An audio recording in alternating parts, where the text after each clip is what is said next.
No reason why you can't do it. Like, why is it doing it and you're not? Like, why do you think you can be that? Like, why? Mm-hmm. You know? Of course you can. You just have to find the ways to do it. You are not selling your soul when you're doing your art, you know? You're selling your soul if you're working at a job that you hate and trying to make your art on the side. Because your soul wants to be an artist. You're here, you have this gift and this calling, and you personally want to shine with it.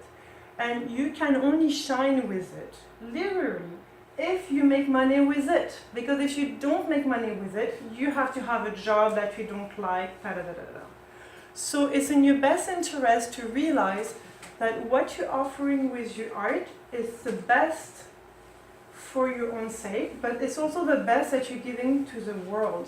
So when you realize that the value of what you're giving to the world is really worth, like, you know, there's no price for it. But yes, you do put a price to it, and you know, for the price, you count your hours, you count your material, you see like people around you, how much they charge, you start a bit lower, and then you kind of like go up as you see that it's working, and that's just like kind of like the, okay, how do I make it as an entrepreneur, right? You have to make money with your art. You have to. And I feel that when you learn, like you commit yourself to learn the tools, which you can learn for free on the internet. There's a million podcasts and YouTube video on how to do it, and you can look at your heroes and how they're doing it and find yourself through it, right? I feel like us artists, because we're so imaginative and creative and intuitive and we have this right brain, like super developed, if you commit yourself, and you already, I know all of you here want to commit yourself to that because you're here at this weekend. It's called Creative Entrepreneurship. So you're already making that commitment on that step, that I want to do that and it's possible. I feel like by doing this at a personal level, we're helping grow our like left brain, and also like we're helping like incarnate ourselves as a human being in this society. Like it doesn't serve us to just stay that ultra sensitive artist that, you know, can't live in this world and then just stay paralyzed. It's like it's a challenge for us, but there is no reason why we can't do it. So I feel as an artist, not just like to prove the world, not just to like change and educate people that artists can make a living, not just to be able to make a living and not starve as an artist, but because also at a personal level, on your personal growth, you will become such a better, more interesting person that you can ever be by being able to just grow this other part of you that was like really challenging.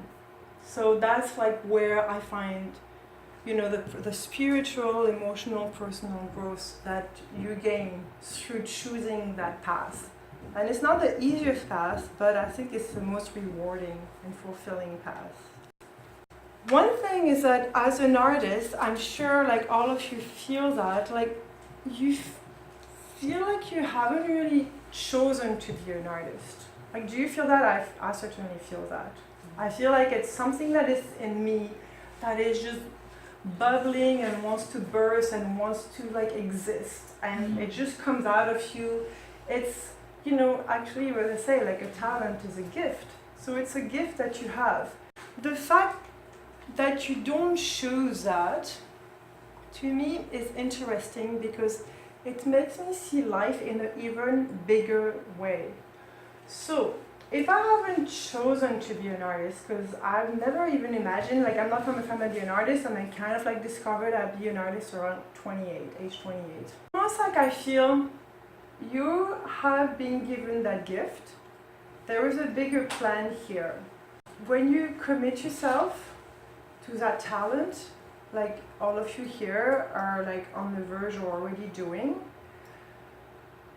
the universe like answers that calls. And I've had that experience, and I know a lot of people that have and will talk to you about going through that. So I love this quote, you know, at the moment of commitment, the entire universe conspires to assist you.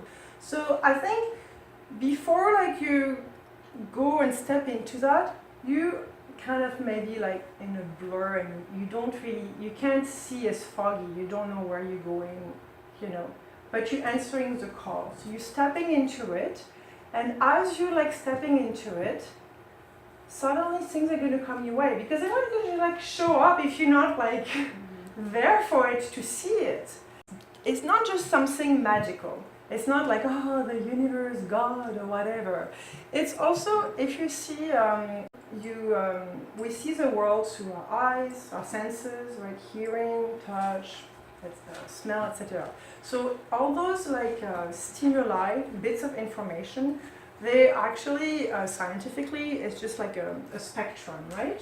So you know, if you see the whole spectrum, you have the spectrum of like light that we see, then we have ultraviolet, ultrasound, you know, sound. So do you know that the slice that we perceive with our senses out of everything that exists in this universe is actually, listen to that, 1,000th of 1% of everything that exists. So I'm giving this as an example to say that scientifically you cannot see the potential that exists out there. But the potential is actually infinite.